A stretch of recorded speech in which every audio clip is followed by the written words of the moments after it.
Dit is Gaat toch gamen, de podcast over gaming. Naast mij Niels Vermeijden. En naast mij zit Danielle Pascal Verzeil. Wij vragen ons af, waarom ben je eigenlijk niet aan het gamen? Maar we vinden het wel leuk dat je luistert.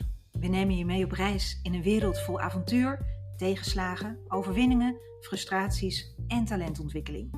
Game on. Danielle, welkom terug. Ja, nou hè, was ik er toch niet vorige week? Waar was je? Hoe is het met je? Ja, het gaat steeds beter. Mijn nek was voor zichzelf begonnen. En mijn rug dacht, heel solidair, laat ik eens meedoen. En toen lag ik dus ineens hartstikke plat, joh. Ja. En nou ja, wat onwijs fijn dat jij met Lizzie hebt gesproken. En ik baal natuurlijk als een stekker dat ik haar niet heb ontmoet. Dus ik hoop nog in een herkansing. Maar wat is dat een toffe podcast geworden, man. Dankjewel. En super fijn dat wij dit dus zo doen. Want de show must go on, hè? The show must go on, zo is het. Hey, en wat hebben we voor een ontzettende bijzondere gast vandaag? Ik heb hier zo naar uitgekeken. Ik denk, wat er gebeurt, gebeurt er. Ja. Maar vandaag zijn we er. Ja, vertel jij eerst eens, hoe kom je aan haar? Dirk-Jan Hupkes heeft mij via LinkedIn gekoppeld aan deze dame. Wederom een dame in de podcast. Ja. Hey, ik heb natuurlijk in zitten lezen. En ik werd steeds enthousiaster en enthousiaster. Want we gaan het hebben over NeuroReality. En vooral over hersenaandoeningen. En wat VR daarin kan betekenen. Want weet jij dat er iedere 2 seconden ook maar iemand ergens op de wereld een herseninfarct krijgt? Ja, dat is eigenlijk ongelooflijk. Iedere 2 seconden. En dat 1 op de 6 mensen in zijn leven misschien wel te maken krijgt met een herseninfarct.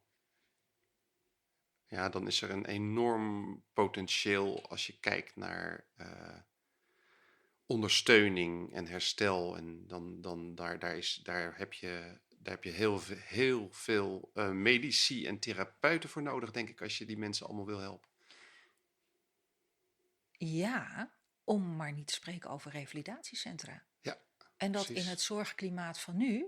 En dan krijgen we natuurlijk een stokpaardje. Dus ik zal Ja. me daar niet te veel mee bezighouden nu. Nee, maar inderdaad. Maar potverdorie jongens, dat is nogal wat. En hè? alles eromheen. Ja. De zorg thuis, Ja, transport. Ja. Ja. Er gebeurt nogal wat als je een herseninfarct hebt gekregen. Ja. En ik denk dat vooral belangrijk is eerst maar eens weten van, maar wat gebeurt er dan eigenlijk?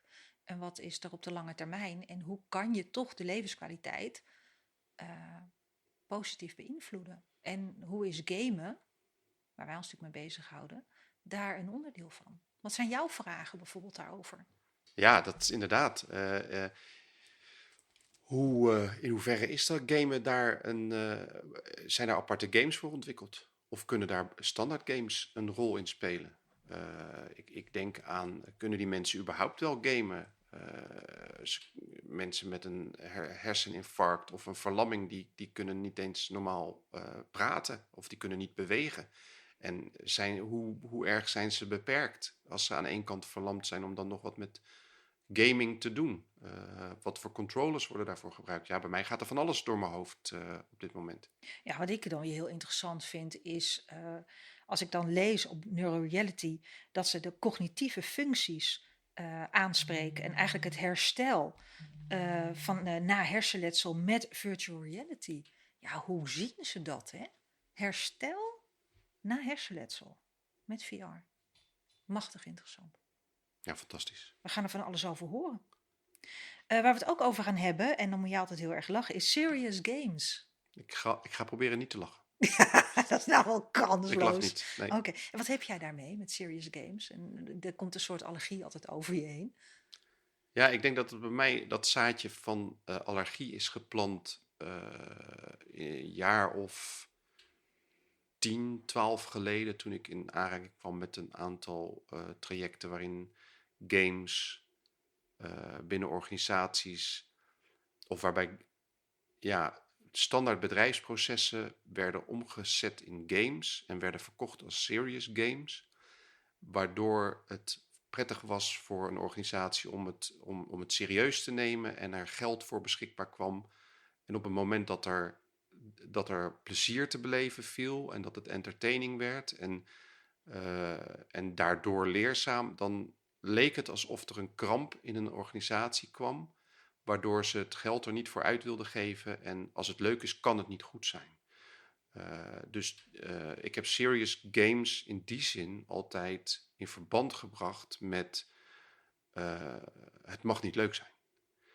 Je mag niet meer spelen. Je mag niet meer spelen. En daar zit denk ik mijn allergie als het gaat om serious gaming. En daardoor als die termen, want met Lissy had ik het er ook weer over. Als die termen vallen, dan schiet ik in een soort van stuip. Nou ja, kramp. Ja, Maar, ja. maar misschien aan het einde van deze aflevering ben ik wel heel enthousiast over serious games.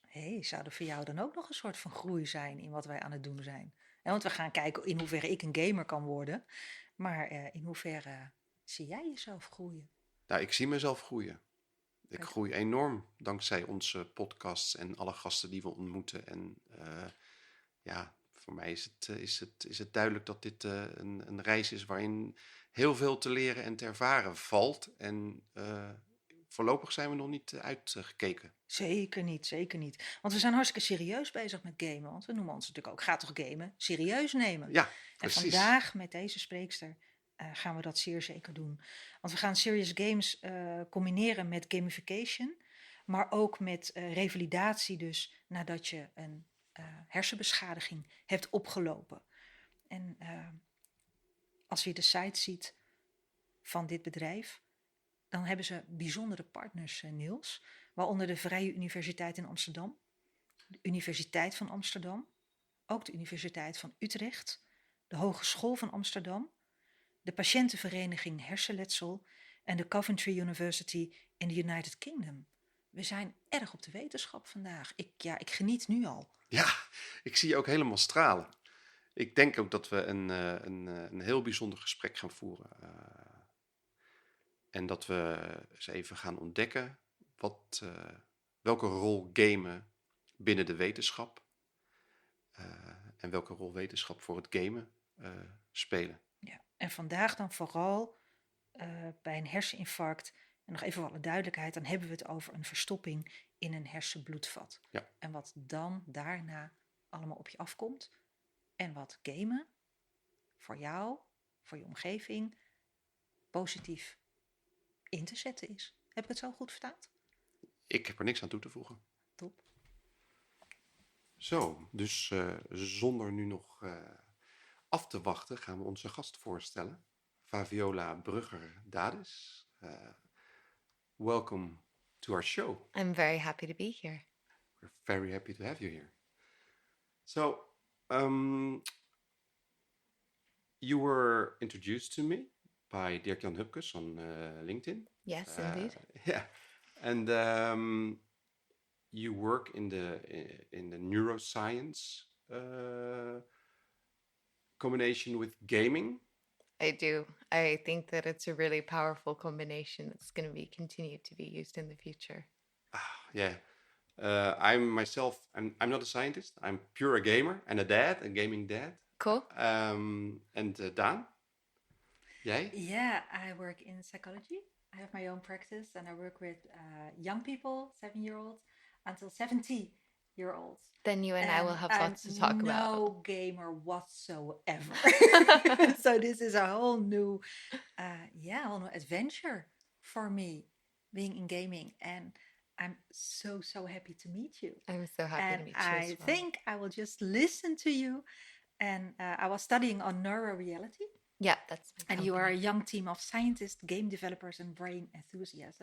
Yes, we certainly are. Everyone is Wow. very passionate at the company. That was something that when starting, I really wanted a team, because that's sort of like the blood and heart and soul of your company, to be passionate, enthusiastic about what we're doing. Like, games are fun. We call these serious games, but they're supposed to be fun, even though they're serious. Yeah, and Niels and I had a little talk. And when we say serious games, there is some kind of allergy for Niels. Yeah. But here you hear serious games are also fun. Yeah, clearly. Like, clearly. that's my slogan. I'm like, we make serious games, but serious games are fun.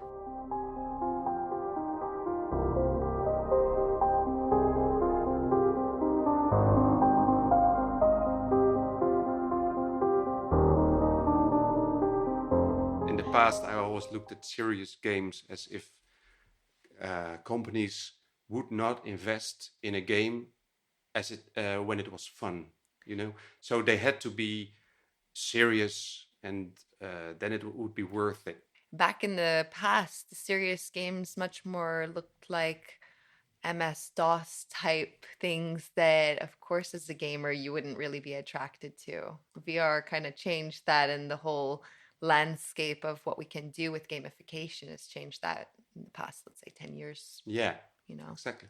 Because like 15 years ago, it was like the ordinary business processes were put into a game, and then it was a serious game or something like that. And I was like, well, this is nothing this for is me. Nothing. But I really hope at the end of our talk that I'm more passionate about the term serious games. I'm going to convince you. Thank you. That's my goal. Thank you so much. Even voor onze luisteraars. We zijn overwegend in het Engels. Maar Faviola verstaat Nederlands heel erg goed. Ik kan ook Nederlands. Maar ik kan mezelf beter uitdrukken in het Engels over dit soort dingen. Helemaal goed. Dus we zijn gewoon tweetalig, Niels. Echt hè? In ons avontuur. Maar dat is ook leuk om gewoon twee talen door elkaar te spreken. En dat maakt het ook makkelijker om to find the right words. Indeed. Absolutely. Cross-cultural. Ja, exactly. Yes. Ik hoop dat het voor de luisteraars ook goed te volgen is daardoor. Maar als mensen vragen hebben, kunnen ze ons altijd bereiken. Yes. All right. So, introduce yourself and your company. Introduce myself and my company. So again, my name is Faviola Brugger-Dadis, and I'm the founder of a company called NeuroReality. And at NeuroReality, we've produced a serious game, Niels, that is called Koji's Quest, and it's a science-based VR game to be used for an acquired brain injury. Although what we have found, especially during COVID, being that we knew it was a respiratory disease and we also had some kind of indication that it impacted people's brains, is that individuals with long COVID are really experiencing this brain fog and problems with their memory and attention. So we're also now focusing on long COVID. We have groups of children with congenital heart disease. We're utilizing our software to see if it improves the grades of children in schools from years 8 till 14. So it's really sort of an exciting game. It contains 6 different training modules, and we're capable of collecting about 13,000 data points per minute. So that gives you this incredibly sensitive data that you're able then to use, and we're further developing our serious game into a diagnostic tool. So you look at just that part of my life. To give you a bit more personal background, I have lived in 9 countries. I have 4 passports. 3 passports and Dutch citizenship. So there you go. I would have otherwise had to relinquish the rest of my citizenships. I was born in California, and ever since I was young, I have journals even that say when I was 8 years old, I want to be a scientist. So I already knew for a very long time that was my path. However, as many paths diverge, and you come to the place that you're supposed to, how you're supposed to. I started university 2 years early, doing a biology degree for my bachelor's. I was in the United States, and then I took a gap 6 years. And during that time, I was modeling internationally, and that sounds very strange to combine with the science life, but what I was really taking, because I've always had an entrepreneurial spirit, I had nonprofit even when I was a little girl that raised money for the Children's Hospital. And what I was really taking along with me when I was modeling was the fact that every single place brands things differently. There's a product market fit that you have to find and understand no matter what country or season. There's all these different trends that people follow. And when you're on a shoot, I'm not just paying attention then to what's going on in the pretty picture or whatever, But listening to the executives that are on set or any of the individuals that are talking about what they believe are going to be the new style waves coming up and trends and innovations to look for. So that actually lended a lot to my career. Following that, I was the director of a marketing and PR firm in Hong Kong and Tokyo and Shanghai. And I was responsible for taking high-end brands from the Western market into the Eastern market and introducing them there. After that, brief stint in geopolitics over in the South Pacific, where I lobbied and offered aid packages to places like Tonga and Vanuatu, Tuvalu, smaller countries that you may have never heard of, Papua New Guinea. And that was in order to facilitate better social outcomes for these individuals and in order for all of the back stuff that happens with the lobbying, you know. But as life-changing events do happen, I went back after that journey to visit my parents. And unfortunately, a couple of weeks later, unexpectedly, my dad passed away. So he has always supported me no matter what I did. But he came from Egypt, and he's very much like, you need to be a doctor. Like, this has been your passion forever. You need to be a doctor. So meanwhile, I had been doing Blackboard learning courses. I think that was available much earlier in the States. Now it's available everywhere because of COVID. There's remote learning. But I would come back in the summers and take my lab classes for biology because you can't do that remotely. And then when my dad passed, I was like, okay, it's time to get serious and be ready to, you know, move on into this world of science. So that's what I did. I applied for a master's degree and I was focusing on neuropsychology and neuroscience. And then I transferred, I started at the Vrije Universiteit in Amsterdam. And then I transferred over to Oxford to finish my degree. And that was a wonderful experience. I began my PhD there. And Brexit happened.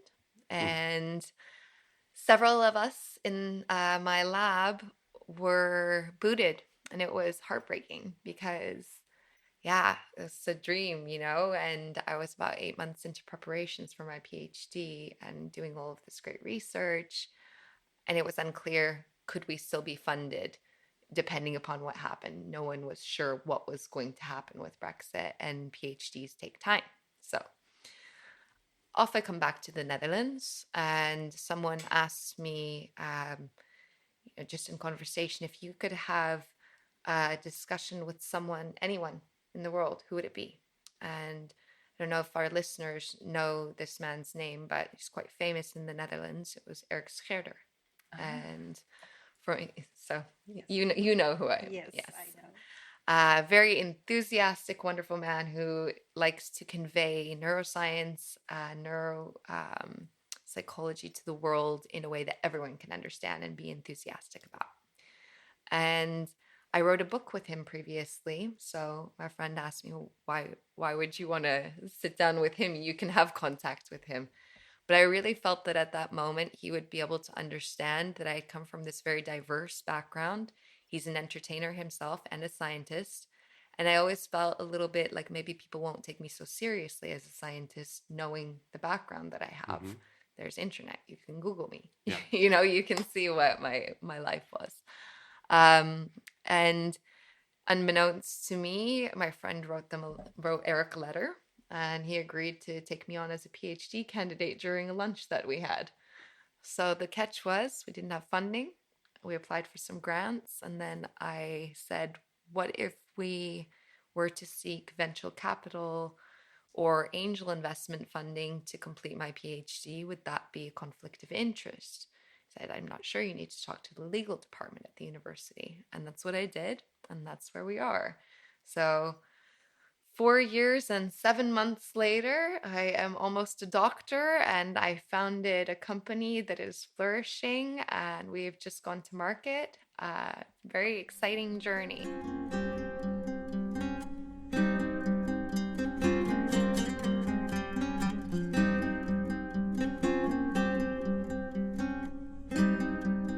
impressive. Really Why impressive. Why in neuroscientist? neuroscience? Yes. Always been interested in brain behavior relationships. And basically, the brain controls everything in your body. So, from your motor functions to the way that your emotions are regulated and the way that we think and process information, this is all to do with your brain. On a personal note, I have autism and I have a chronic neurological disorder. So, that also then it's interesting when you're a neuroscientist yourself and you can understand a little bit more about how your own brain works with these types of things. But I just find it one of the most fascinating parts of the body. I mean, we know probably less than, you know, we know about the ocean than we do about the brain. We're continuously learning more and more. So I find it a very fascinating subject. Ik ben er gewoon stil van. En jij, Niels?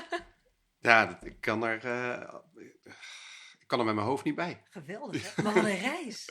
Ja, dat is heel bijzonder. We praten dus straks over de hersenen, ook als een onderzoeksgebied groter dan de oceanen. Het is gewoon een mini-space. It is. Yeah, it's like entering... It's a computer. Yeah. Our brain is our computer, you know? Yeah, we know that, but still how it works is for me, it's just complete mystery. I always get, like, what I'm awed about is by the game of Go, and how long it took for a computer to finally be able to beat a human being at the game of Go. Yeah. Which was the last, the last barrier in artificial intelligence that had to be beaten, because chess, Deep Blue was long ago, but they never seemed to be able to make a program being capable of beating a human at that game. So I was always like, the computers will never beat us as long as that is standing. But then at the end, well, it was done a few years back, I think. Yeah, artificial intelligence has just really taken off, and that is also a part of neuroscience, as people might not understand. Artificial intelligence works with things called neural networks. We understand how neurons fire, and basically we replicate using different mathematical equations and algorithms to understand how people would perform and all this information that is necessary to play that game Go, for example, and do a really good job at it. So that AI is continuously learning every single time. And as humans, we're learning all the time, but the capacity to recall information and store it might not be the same as a computer's capacity. And at that point, when you have an AI that becomes so sophisticated that it has huge amounts of data, much more so than we can probably access in our own brains, it's going to end up beating us. Yeah. To me, it was like a final frontier that was Yeah. crossed. And No, we don't have the final frontier crossed. The final frontier will be when AI is capable of being autonomous and independently having emotions, yeah. and interacting with us on that level, like Westworld type. Yeah. How thinking. close are we to that final frontier? I think that we're probably still, I mean, it's so hard to say, right? Because you see technology just exponentially growing, and we look at cell phones that were bricks about a few years ago. And now we have telephones that are basically mini computers. That's what they are. So if you predict with some kind of assumption that you look at the timeline right now for neuroscience and these types of innovations, I would say maybe 10 to 15 years away from that. Oh, so we're really close. I think that we are. I think that people, unfortunately, hear on the news all sorts of, other things that are going on in the world, and scientists sort of keep in their own bubble and keep their information to themselves. And they need to make sure that they're doing things like this, like podcasts that are much more available to other audiences that aren't aware of what we're doing, and explain things in a way that everyone can relate to.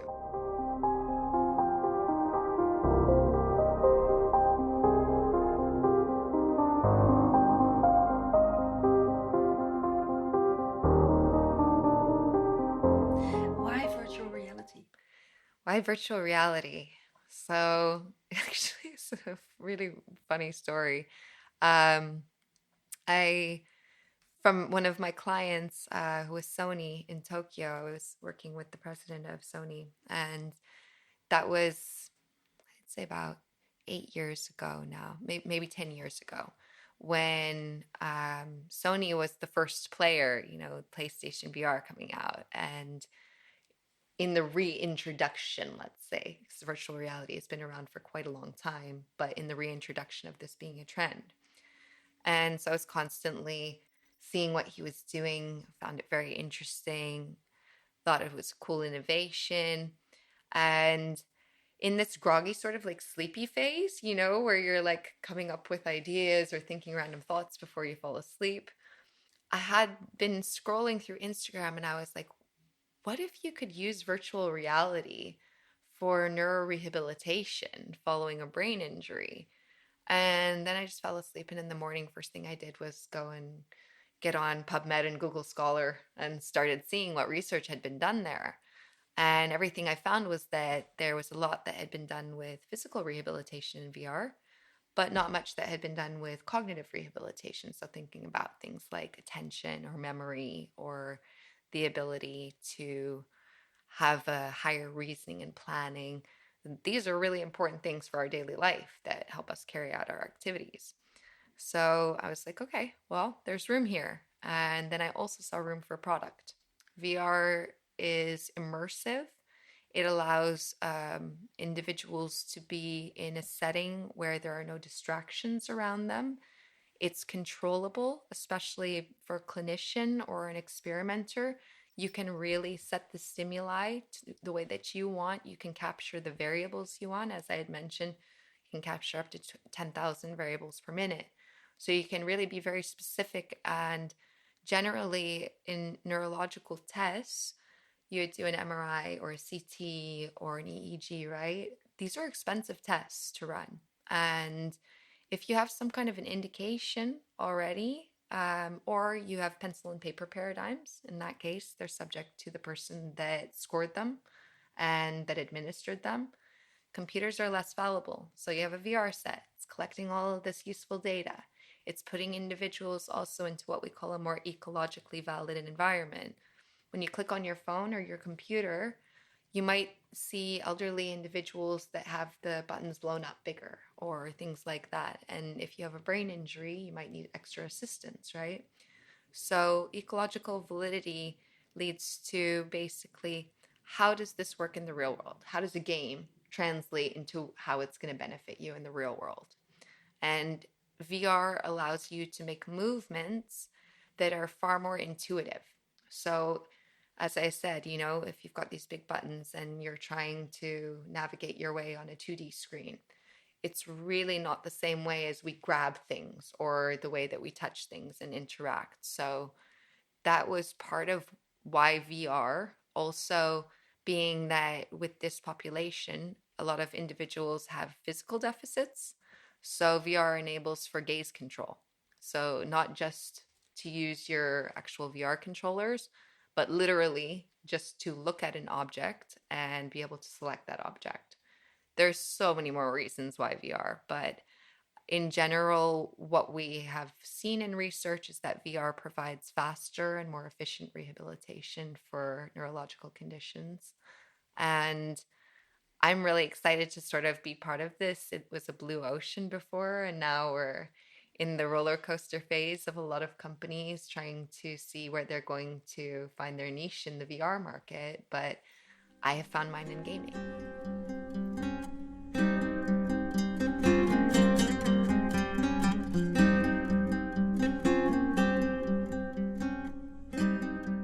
There is Koji's quest. Yes. Who is Koji? Koji. So I am a huge Rottweiler enthusiast. Rottweiler. Oh, Yeah. yeah. Oh, that's amazing. I have a 65-kilogram Rottweiler that's named Kenji, and I adopted him. I've had 5 Rottweilers in my life, and I worked with rehoming them because they're a very difficult breed.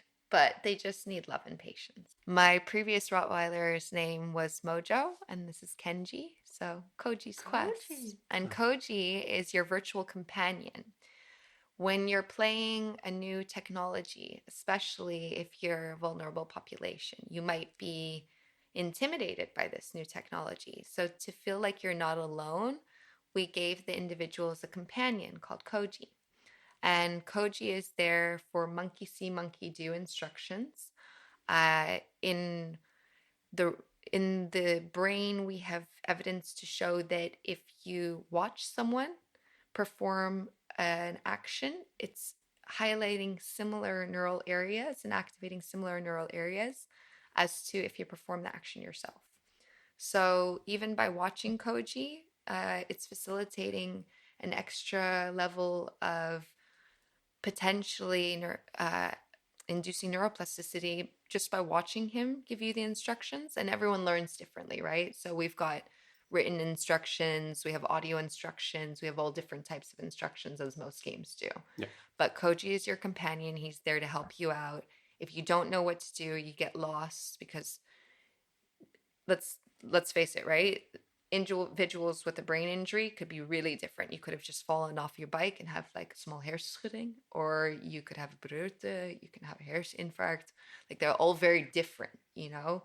So depending upon like how severe that is, you might need Koji's assistance a little bit more. You might need him to show you. So he's always there to be your virtual companion and help you along the way. That being said, I come from I'm an 80s kid, so I come from the early eras of games, and Pokemon is one of my favorite games. So I really like the idea of having a companion, and as we are developing the game further, I want to make it such that with our reward system, you can have multitude of companions. So right now you can personalize Koji. You can give him a new skin, you can give him a collar, these different things. But I would like it to be that this becomes a world like Super Mario, which is another one of my favorite games. Yeah. And that in this world, there are multiple characters that can be your companion. And you can have this companion come along with you and feel that, again, technological anxiety a little bit more alleviated, and also that you're able to learn what you're supposed to be doing instead of being stuck there the whole time. Is Koji's Quest an interesting game for gamers, starting gamers not having a brain injury or having a... So I was really surprised. I've done some focus groups with kids who play, well, I shouldn't say kids and adolescents who play games like Overwatch and Fortnite and, these AAA games that are completely different. However, their parents don't always like them, for one, and two, there is transference from the skills that they're learning in those games, but a lot of kids don't like doing mathematics or doing any of these other types of things that we train in Koji's Quest. And kids actually found it fun. They weren't really commenting on the fact that I'm doing a mathematical task or I'm learning to do attention. For attention games, you get a light sword.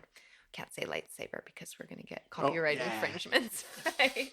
But in that case, we have this light sword, and it's really fun and interactive. And I think that being that there's still not that much content for VR, there's going to be tons more, but it is still a fun game. I mean, kids are honest. That's why I like to use them to ask, like, what do you think about this? And give harsh feedback. And they'll give harsh feedback. But seems to be that kids really enjoy playing it. And again, there you go. It's not so serious for a serious game.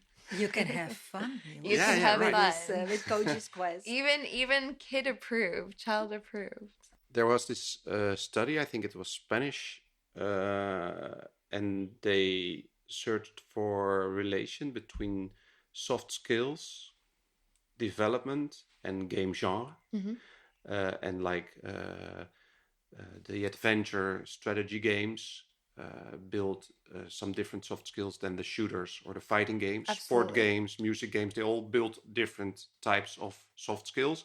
Some of them build almost all of the soft skills that you want, like a strategy game has an amazing amount of situational awareness and decision making.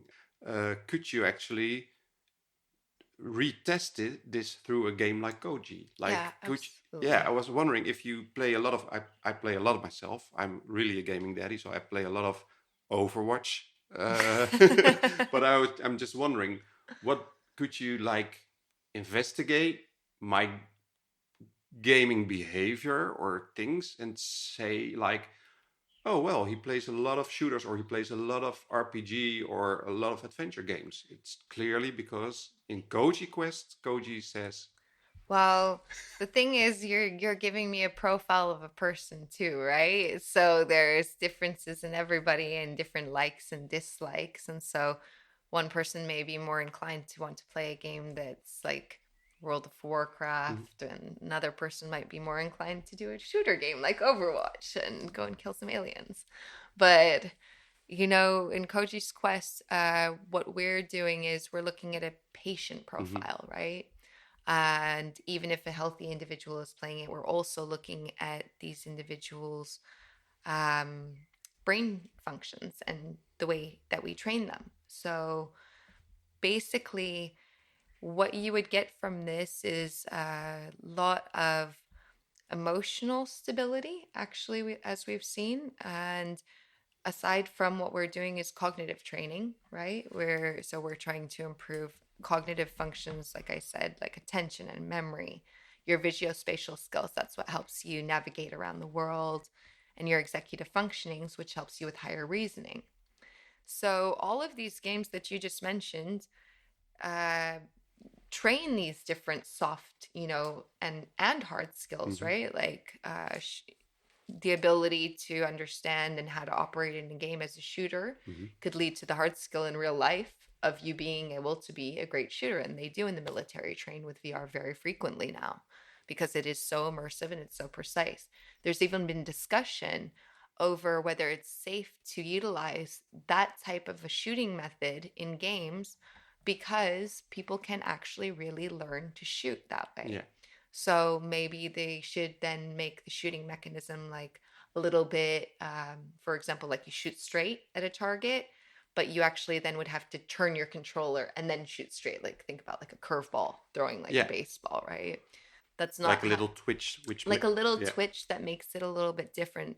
So we don't have anything that we want to make people feel even more vulnerable in our game. mhm, But what we do have is those same elements of the transference of all of these types of soft skills that you're learning.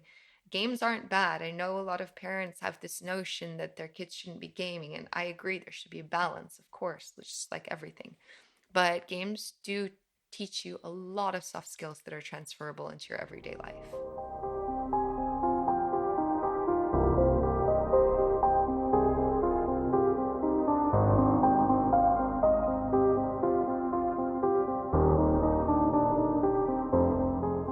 thank you so much for this because that's one of the things I keep saying. And And getting rebuttals. yeah, sometimes, but more and more you see parents and teachers agree on that because they see the benefits Yeah. kids have of it. And also, I really love Minecraft. Yeah. Yeah, My nephew is a huge Minecraft. I mean, I can't even believe the stuff he's yeah, 9 years old. And the incredible. things he builds are Yeah, just out of this out of this world. Well, but they it's are out of this world. They're in yeah, Minecraft, but but it's really like I always say like if you're a bit tensed or uh, if you suffer a burnout or something like that, gaming could be a therapy as well in itself. 100%. Like music could be a therapy, but Yes. gaming could be therapy as well. Because I noticed when I was tensed, I started to play Minecraft, and I was like digging a tunnel of 1,000 blocks long. It At felt the good. end, it felt really good, and I was completely relaxed. also due to the music playing, but it was like a reset of my brain going on.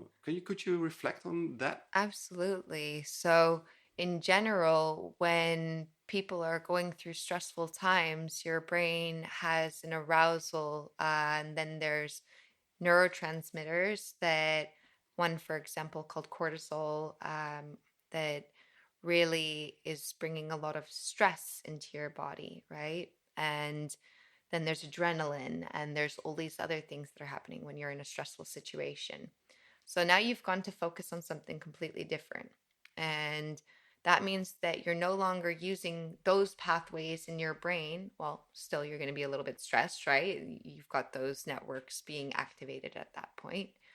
But now you're focusing.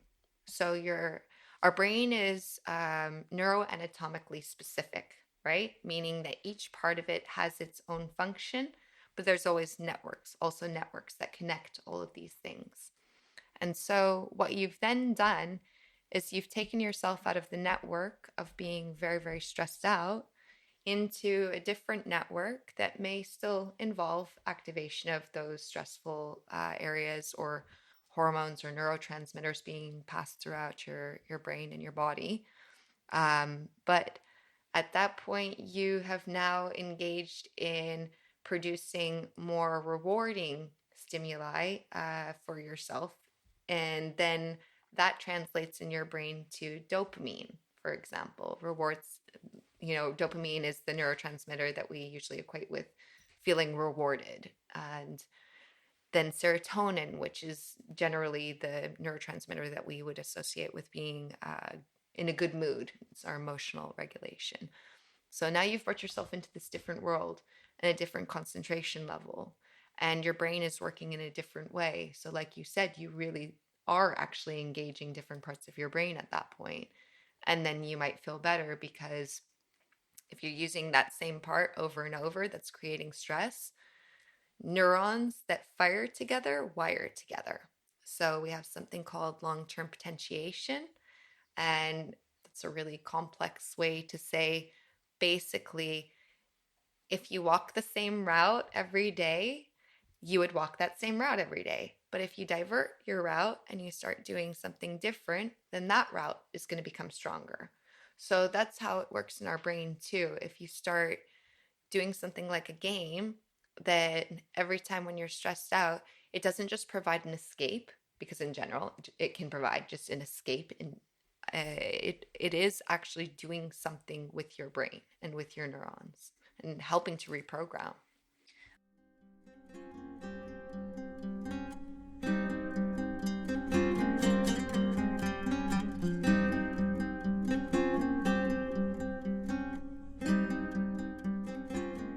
We had a question, and I'm going to ask it about teenagers. I'm 51, and Niels is going to be 50 this year. And we were wondering, when we were teenagers, it was not that stressful, our world. My world was very stressful. I'm 37, so I'm not too much. We could be bored sometimes. There wasn't that much of a vibe going on. And teenagers nowadays, there are so many things going on. They have their games and their phone and their this, and they're never bored again. There's so much going on. Yet you still hear the term FOMO all the time, fear of missing out. Yeah. So we were just wondering what would do that to a brain when we were teenagers. And it was when you were at home, it was not that stressful. No. And now everything is going on. So what is there going on in a teenager's brain nowadays comparing to the 70s and 80s when we were teenagers? Potentially, I mean, if you think about your generations as well, you had a lot of different political movements and civil rights movements, and so your brains were activating too in a different way in terms of processing and thinking and doing all of these different things. But it blows my mind again. My nephew Zarius can pick up my cell phone and use it easier than I could. Oh yeah. And when he's going to just turn 10 now, so He's almost a teenager. He's a few years away. And then teenagers that I see, I mean, they're in a completely different space. They're far more aware, actually, than I think we were, because I'm a library nerd. I used to go, and then what did we have? We had these drawers, and we would have to pull out a Oh, card. yes. And do you remember that? And Yeah. search for the And book. search for the book. And now at And your it was finger, quiet it was in a library. quiet. You had to be quiet. Yeah. You would get in trouble from the librarian if you weren't. So, now we've got at our fingertips any information we want. And teenagers that are incredible coders, a lot of them, a lot of teenagers already picked up developing from a young age, started doing courses online. They're even teaching coding in school a lot of the time now from early ages. So yeah, many of them are doing things with the web that we wouldn't like them to be doing, probably. But in general, I think that if a parent is concerned about what their teenager is doing, because what it's doing to their brain is it's exposing them to just a ton of information. And they have to choose what information is appealing to them and then inhibit what information is not appealing to them, right? So you see this going on all the time with countercultures and cancel culture right now. With the internet, you're going to have a lot of teenagers that are choosing their I guess ways of living and political views and religious views and all of these things. And then it sounds strange, but that then stems into the games that they're going to choose to play, the way their brain is wired, the decisions that they'll make throughout their lives. Like, our generation has we have an information epidemic, actually. There's so much information that also then, I was about to say, as a parent, encourage your teenager then to find the information that they're very passionate about, but also expose themselves to opposing viewpoints of that passion so that they get a really wide spectrum of knowledge from it, as opposed to this cancel culture where you're just like, okay, cool, I'm gonna only look at the things that I'm interested in, which then, as we go back to this neural potentiation, long-term potentiation, that just strengthens your beliefs again. So it's not so much that we aren't bored as teenagers in this generation. I think that there's probably a lot more depression than boredom. Yes, there is. I think that there's a lot more people that, because there is so much out there, they don't necessarily know what to do with it. There's a lot of pressure placed on teenagers these days. It's too much. Yeah. And previously you would go and get an education and you had a college degree and your job security was there, right? Yeah.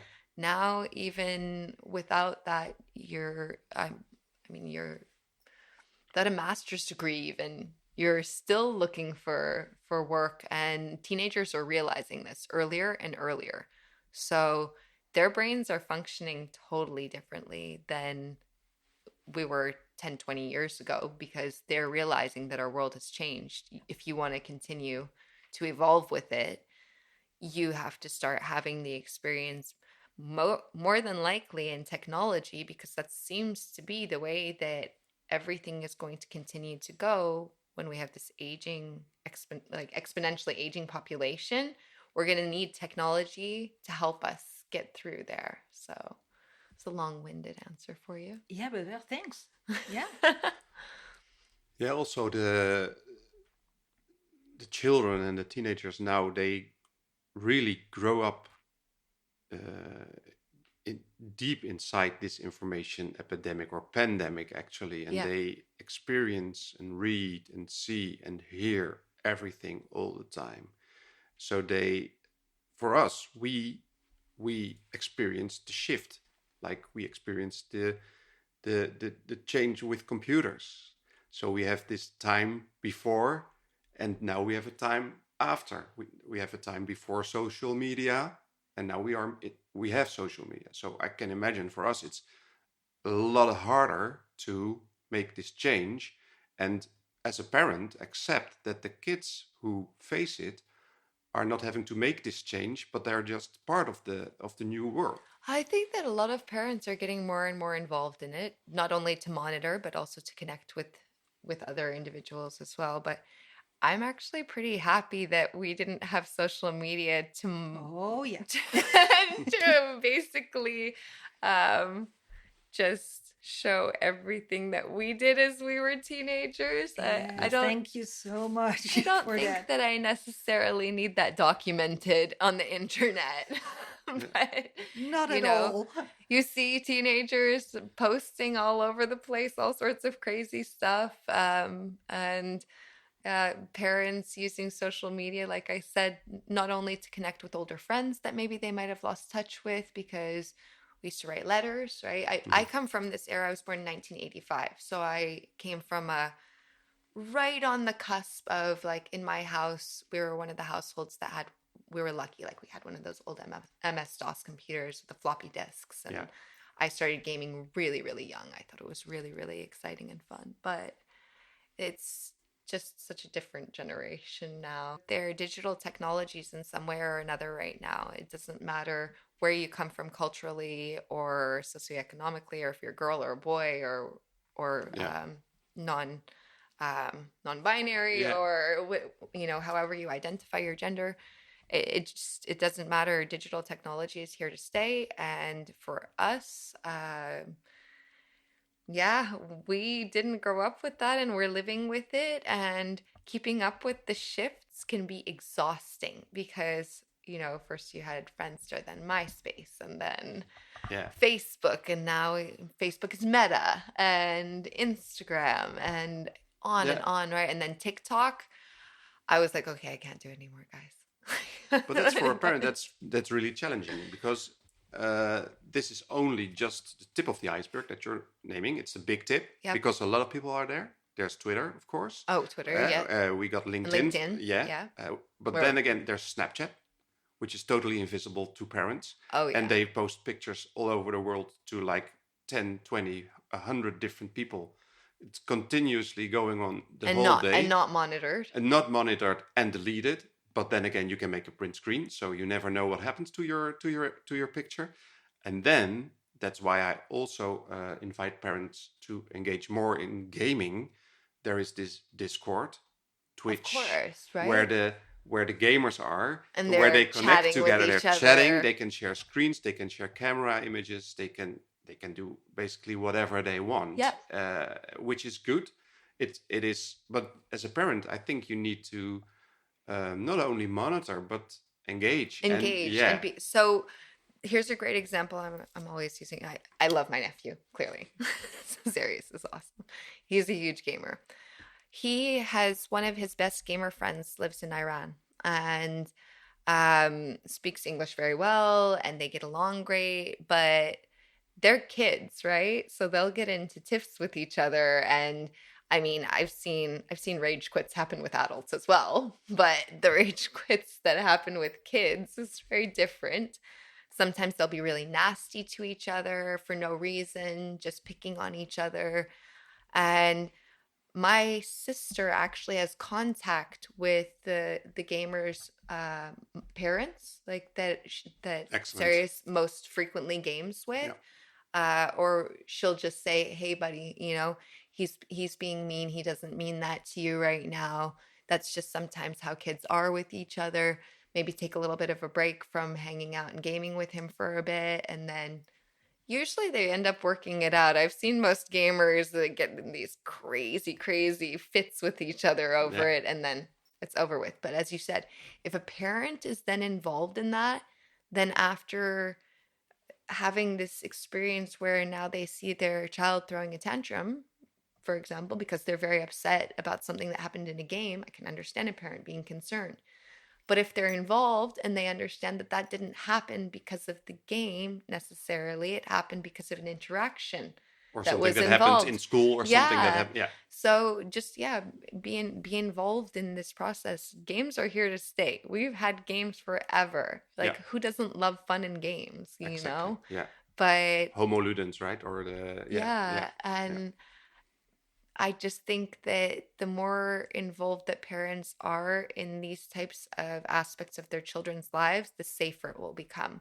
Because right now we don't have data protection laws for these types of things in games, right? We have data protection laws in general, but there's no real laws to govern what can happen in a game, what can't happen in a game, what's appropriate, what's not appropriate. Um, I made a comment in an interview that I gave to Meta recently, where I was talking with some of their developers about this, and I was like, "How are you going to make it for children that it's safe if you create a metaverse that people can interact with each other?" And I don't know if you guys know the term grooming, but a Yeah. lot Yes. like so this happens very frequently in gaming world. Yeah. So True. it'll be an adult that will have the kids' avatars making sexual moves with each other Yeah. and performing sexual acts on each other or on the person's avatar. This is happening in a game world, but this is still like not regulated legally. No. There's nothing illegal about it, actually. Yeah. You There's could no report protection. it. There's no real protection for it. So again, parents, be involved in what your kids are doing.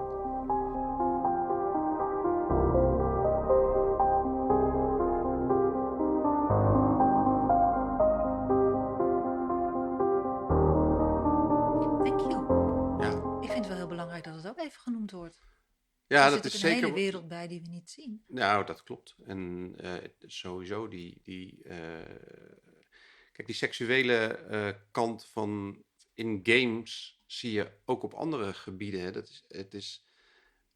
It's Overwatch.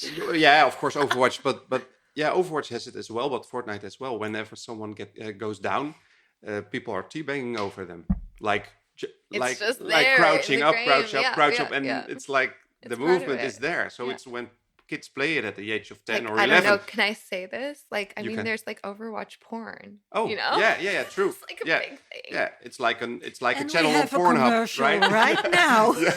So all go to Pornhub and look for Yeah. Overwatch, and then you have some Overwatch porn. Yeah. But True. it's crazy, right? It's Yeah. everywhere. But then again, also sex sells. Yes, so it does. porn sells as well, and that it makes sense that they connect games to that market. Think about the Japanese market. It's Yeah. a very Japan is a very respectful, demure culture, right? And very polite. And then behind the scenes, they're quite freaky. Yeah. So if you go, for example, in Tokyo to Shibuya and you're walking around there, you'll see a lot of different places where you can actually go and have sex with a robot Mhm. and then utilize a virtual reality program that's going to basically simulate this experience of having intercourse with an individual. And I don't know how I feel about that. In one sense, I think it's a good thing because that's great. If you're lonely and you want to engage in that kind of behavior, instead of going out on the street and doing something Yes. horrible to a woman, that's fine.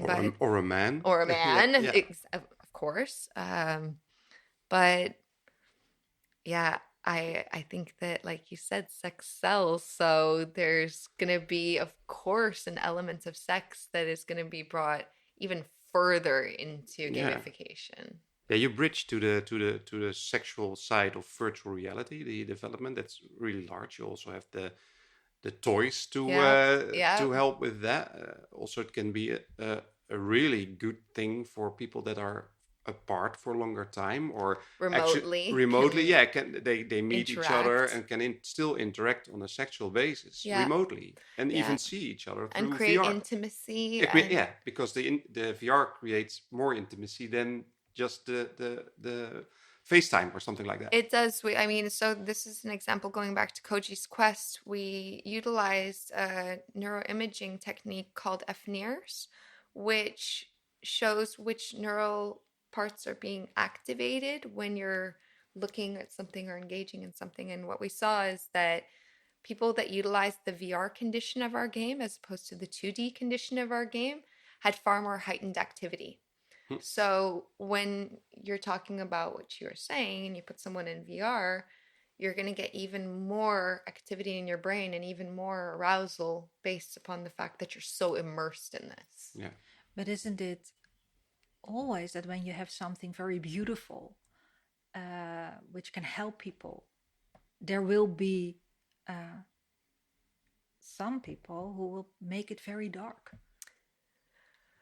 and use it to... Well, beauty is in the eye of the beholder, I would have to say to that, right? Because they can, I guess in this instance, we talk about beauty like we've created this beautiful world, we created this beautiful thing.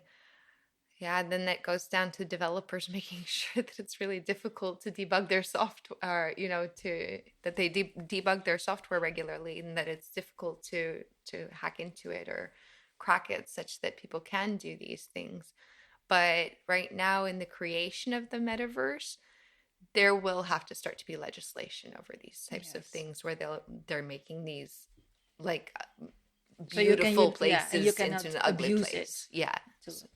But I mean, that's been a fight that's been ongoing for all of the years that we've had social media. We don't have laws on social media still. It's not regulated, So more than likely it's going to be regulated in certain circumstances. So for example, games will generally have a recommended age, not to be played by anyone 13 and under 13 years of age, or with the VR sets, they actually even also have a recommended age that they should be used by instead of just children or anyone. There's evidence to show in the beginning we thought that it was bad to put screens so close to children's eyes in this developmental phase, but now we have a lot of ophthalmological and scientific research that was done that shows that actually, because of the field of view being different and the fact that you perceive distance, it's not a bad thing to have that screen up close to your kids' eyes, which is very helpful for us now that we're working with children and trying to improve their grades using Koji's Quest. So.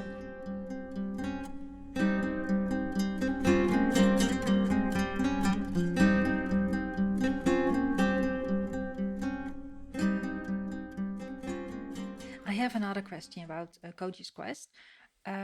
Is it a multiplayer game? It's not yet. The reason that I wanted to do that in the first instance is because when you're suffering from something like traumatic brain injury, you need to go at your own pace. And I didn't want to introduce the element of competition yet.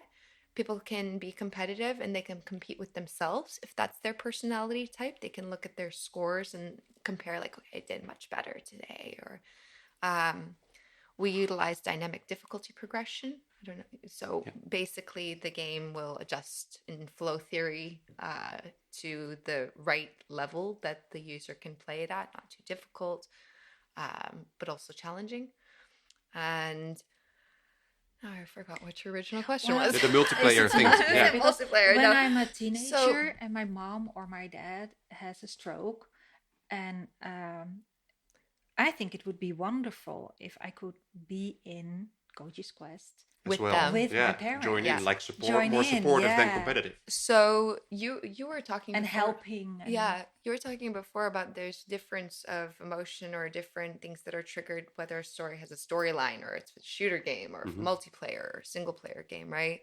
So right now I wanted to keep it that these individuals, because a lot of the time they don't even feel comfortable discussing these things, but their caretaker, their loved one, their friend is very well aware because they're watching what's happening to this person. So we call those proxies generally in science. And those people could be incredibly useful. Maybe in the future, I would like to have a part of the world. So the way that I developed it is similar in Mario Land, like that each is its own world, right? But it's connected to one world. And so later on, I would really like to have a community area. Yes, but they can be with their loved ones. But it's monitored. Or a therapist. Yes, exactly. Yes. There's a great game. It's not a VR game. They should bring it out in VR. Would be great.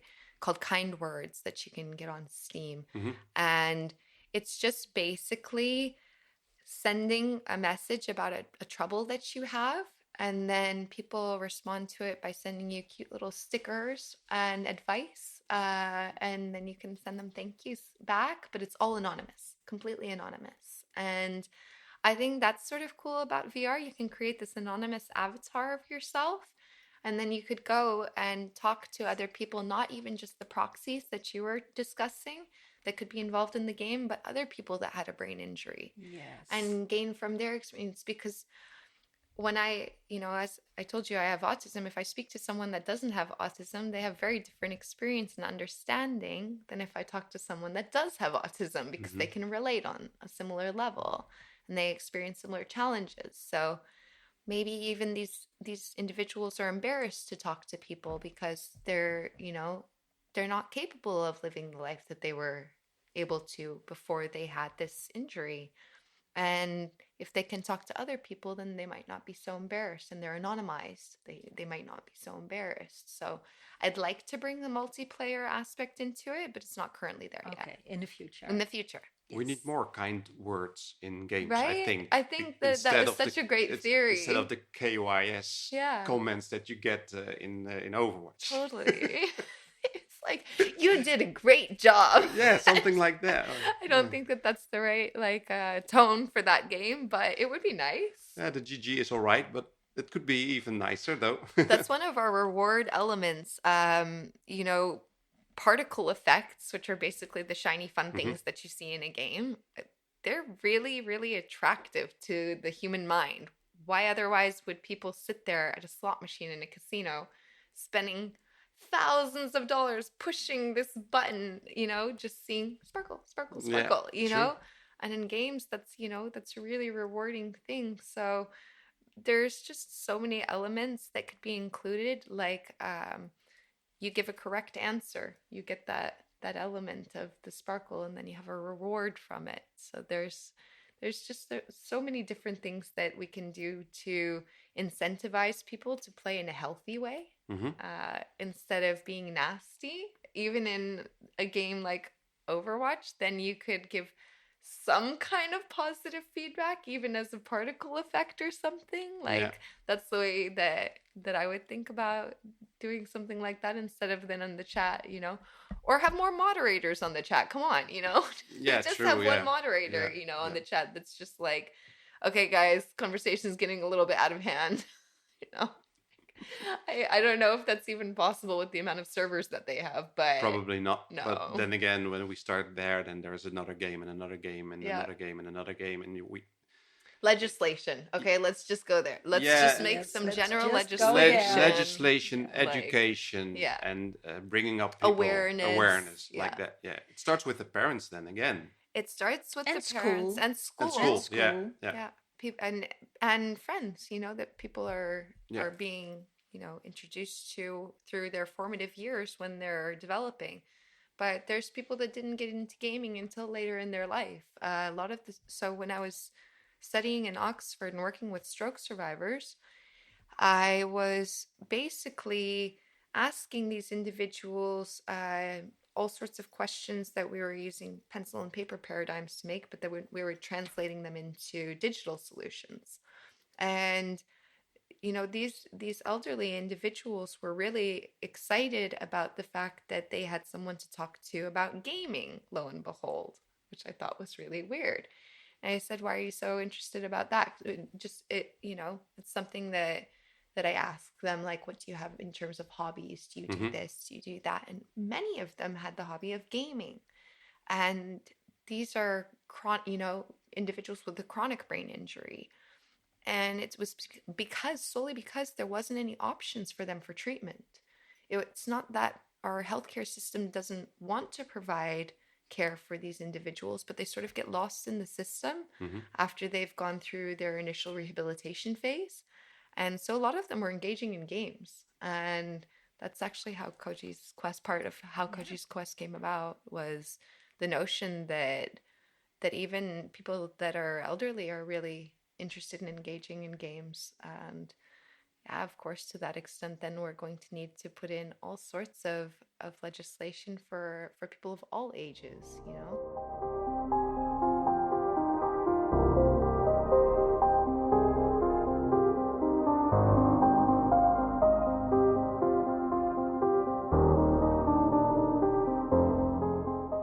Where can we play Koji's Quest? Is it So, in a rehabilitation center? Is it at yeah. home? Is it Can we in download it on school? Steam? Can we? Not I yet. want to play it. I have it with me so you can Ooh. try it out. But generally, we are working with it's a patent pending class 1 medical device. So it really is a device that's to be used by patients. However, we also encourage prevention, so healthy people can play it, and individuals that are healthy aging can play it. So that means individuals that might be progressing into mild cognitive impairment and dementia. It could be preventative in that sense.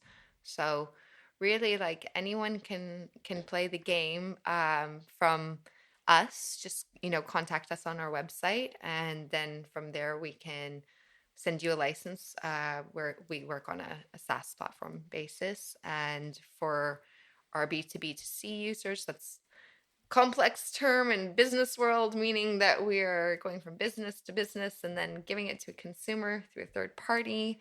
Um, those individuals have access to it through those third parties. But if you're going to get it from us directly, generally you're going to get it with a license and a subscription fee. Otherwise, you go to a clinical facility. We're available now in the Netherlands, in Belgium, in Spain, and very soon I'm really excited to announce that we'll be launching in the United States. So that's going to Wow, be, congrats. thank you. That's going to be a really big thing for us. I think that will pivot us into the future, because it's still, in Europe, people are still a little bit more dogmatic about Yeah. adopting these types of technologies, especially in the medical field. So we're really excited about the direction that we're heading in right now. It's going to be interesting. Right now, I'm at a very interesting junction in the founding of this venture that Clearly. I've gone on.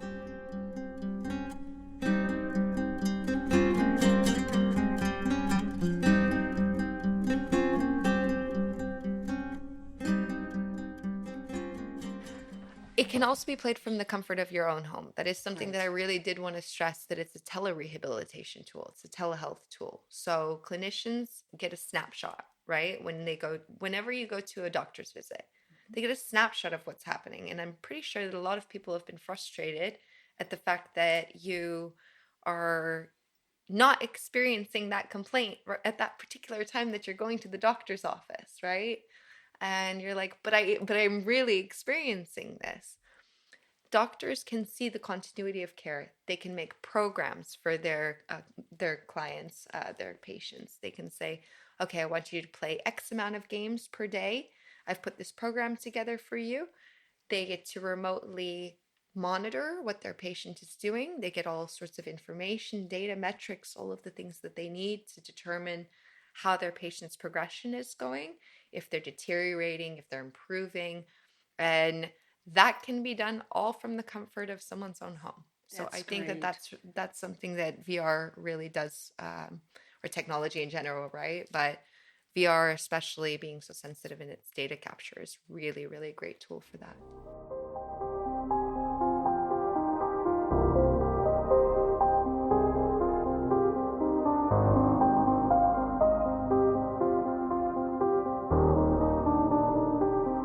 Who you think should we invite to this show? Who could be the next one at the table? Can you get Adam Ghazali over here? Who is he? Adam Ghazali is probably one of the most famous individuals who has the first digiceutical game. So the very first FDA approved game for ADHD and ADD. And so he started out as basically the one who was promoting the fact that we can use serious games as what we call digiceuticals, digital therapies, not pharmaceuticals, digiceuticals, right? And so I doubt, unfortunately, that you could get him on the show, but that would be amazing. I think that people that are using games for other purposes, so you can learn, that it is not just serious gaming to be serious, that it is made to be fun. Yeah.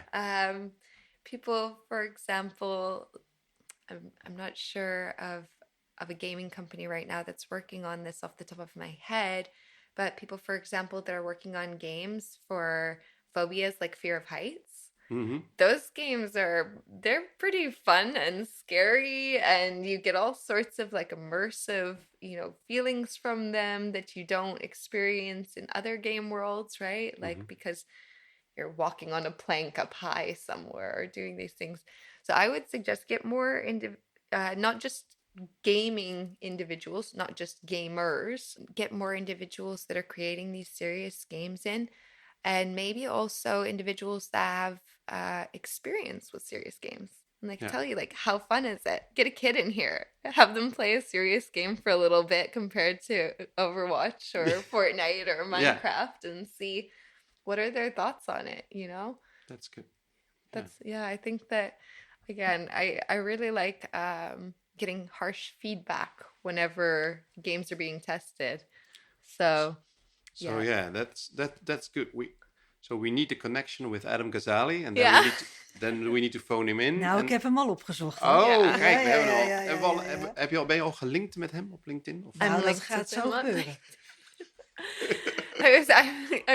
I'm actually very lucky to be in contact with him and a few other really amazing like front runners in this VR med tech industry, or VR being used for different purposes than just gaming, or taking gaming and making.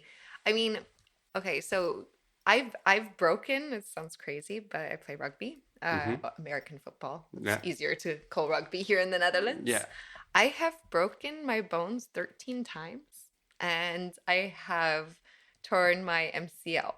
So I've gone under a lot of rehabilitation, not cognitive rehabilitation, and it's just not that fun, right? So that was the whole aspect of putting the gamification in there, is let's make something that's really difficult and really troublesome into something fun. And then people are motivated to adhere to their rehabilitation programs. They're motivated to make sure that they're getting better. And we're giving them rewards and incentivizing them for something that they should be incentivized for. Like, good for you. You're really trying hard to improve yourself, And if it's fun, you're willing to repeat it over and over again. We want it to be addictive. Now, I know that sounds strange, but that was something that in the beginning I'm like, okay, I don't want people to be addicted to gaming. Is that a bad thing if people are addicted to gaming that is healthy? I don't know. That begs the question, right? In a certain sense, I think that everything should just, again, come down to a balance and be limited. But I'd much rather that someone gets addicted to a game that is healthy for their brain than something that they're going to get stressed out by and rage quit. Zo. Ik vind dat we iets om over na te denken. Een soort van positieve verslaving. Ja, het is wel bijna zo. Als je verslaafd bent aan iets waar je beter van wordt. Niet alleen beter wordt in het spelen van de game, maar fysiek en mentaal sterker en herstel. Dan krijgen we een hele andere kijk op verslaving. Yeah, but we do because there's a clinic, for example, that we're in discussions with. The Yes We Can clinic treats adolescents that have addictions to gaming, for example. And we were asked if we were to have the software at that rehabilitation facility to take out all of the reward elements from the game. So they are concerned also about that. They were, from their perspective, it wasn't necessarily the most amazing thing. But then Jeremy Bailenson, he's the head of the VR lab at Stanford University. And he and I had talked about this before. And he said, well, I think that it's a good thing that people are addicted to these types of serious games. So Yeah. I know there's balance, differences of opinion between the clinicians and scientists. And I think that as we continue to move forward, we're going to find out more and more about it. But it's just so new.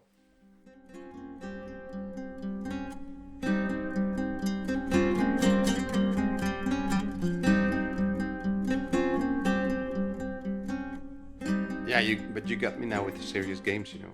Good, I'm glad. Oh, Yeah, Dus- that was my goal. Yeah, you did that. zo Niels, heb Ja. jij een hele andere kijk er ineens op. Nou ja, laat ik zo zeggen, als iemand nu weer serious games tegen mij zegt, dan Schiet je niet in de vlekken. word ik blij. I like that. Wauw, oké.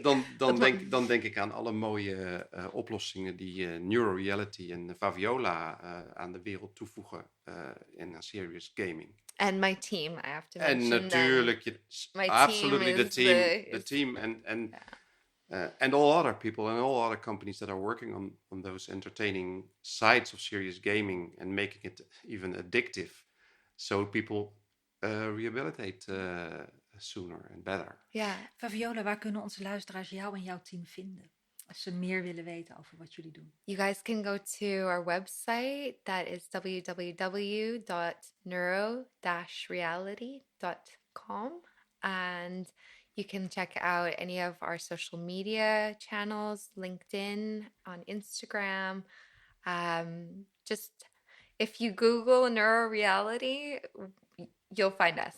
It's, we're kind of starting to come up in the world as thought leaders in this really burgeoning and exciting novel field. Nu zouden wij misschien wel eens heel veel vragen kunnen krijgen aan de hand van deze podcast. Wat doen we daarmee? Wat kunnen we daarmee doen? Ja, ik denk dat als we vragen krijgen, dat we ze verzamelen en dat You we can ze... send them my Ja. way as well too. So Ja. my Instagram, my LinkedIn, my Instagram handle is neuroscience Barbie. That's easy. Oh, for that's people. great! Neuroscience Barbie. Yeah, so that's quite easy Perfect. for people to remember. Yeah, It shows all these yes. different sides of me, right? I'll tag you in our post. Gaat toch gamen? The whole idea is that, you know what, you don't have to be like not girly to still be able to be a scientist or a gamer or whatever, right? It's cool. So people are more than welcome. I'm always interested in expressing whatever I can and helping people engage in the world that I'm engaged in. So reach out if you've got questions. Thank you so much. En heb je vragen, stuur ze ook zeker in naar ons. En dan zorgen wij dat ze op de juiste plek komen. En waar kunnen ze ze naartoe sturen, Niels? Ze kunnen ons ook volgen op Instagram. Ja, Gaat toch gamen? Precies. Ja. En als ze jou kennen, LinkedIn zijn we te vinden. Allebei. Daarnaast kunnen ze ook altijd op de podcast een voicebericht achterlaten. Dat zou dan voor het eerst zijn. Tot nu toe hebben we nog geen voiceberichten gekregen. Maar voel je vrij om je vraag te stellen of opmerkingen te maken. En als je goede ideeën hebt voor een nieuwe gast, ja, verbind ons. En zoals je gaan ziet, erop af. ze komen gewoon in de show. Echt, hè? Ja, Daar gaat toch game. trek. Faviola, dankjewel. Thank you. Dit was Ga toch gamen. Iedere vrijdag nemen we je mee op reis. En iedere woensdag toetsen we je kennis met Raad de Game. Wat wil je weten? Wie wil je horen? En deel je ervaring? Stuur ons een voicebericht of volg ons op Instagram. Hey Daan, Ja, Niels. ga toch gamen?